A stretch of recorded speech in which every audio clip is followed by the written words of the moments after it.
கீழடிங்கிறது 2015க்கு முன்னாடி எனக்கு கூட தெரியாது. மதுரையில் பிறந்தவர், மதுரையை பற்றி தெரிந்தவன். இருந்தாலும் எனக்கு கீழடி பற்றி தெரியாது. அதுதான் உண்மை. நம்ம நார்த்திலே இவ்வளோ நாள் வேலை பார்த்துருக்கோம்.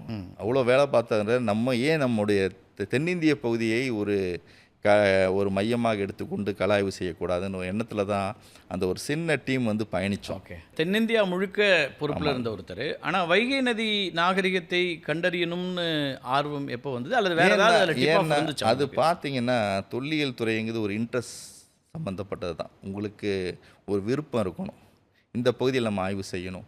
எங்களுக்கு ஃபெமிலியராக இருந்த இடம் வந்து நம்முடைய தமிழகம். அந்த தமிழகத்தில் நாங்கள் எங்கேயாவது தேடணும்னா அது ஒரு குறுகிய காலத்தில் நம்ம பண்ணணும். முழுமையாக நம்ம பெரிய நதிகளை எடுத்தோம்னா நம்ம செய்ய முடியாதுங்கிற காரணத்தில் தான் வைகை எடுத்துக்கலான்னு ஒரு முடிவுக்கு வந்தோம். ஆய்வுகள் பண்ணியிருக்காங்க. எனக்கு முன்னாடி பார்த்திங்கன்னா என்னுடைய பேராசிரியர் KV ராமன் அவர்கள் வந்து 1970களில் 75ல் வந்து அந்த பகுதியை வந்து ஆய்வு மேற்கொண்டிருக்கிறார். அதுக்கப்புறம் 2005ல் பேராசிரியர் ராஜன் அவர்களும் அந்த பகுதியை வந்து ஆய்வு மேற்கொண்டிருக்கிறார். இருந்தாலும் எங்களுக்கு அதில் திருப்தி இல்லை. ஓகே, இருந்தாலும் சரி நம்ம ஒரு முழுமையான கலாய்வு பண்ணலாம். ஏன்னா முழுமையான கலாய்வு என்பது வந்து நம்ம எங்கே ஆரம்பிக்குதோ அங்கே ஆரம்பித்து கடைசி முடிகிற வரையும் அந்த ஆற்றுப்படுகையை முழுவதையும் நம்ம ஆய்வுக்கு உட்படுத்தலாங்கிற நோக்கத்தில் நாங்கள் ஆய்வுக்கு உட்படுத்தினோம். அதில் பல இடங்கள் கிடச்சிது. அந்த இடங்களில் தான் ஒன்று கீழடி.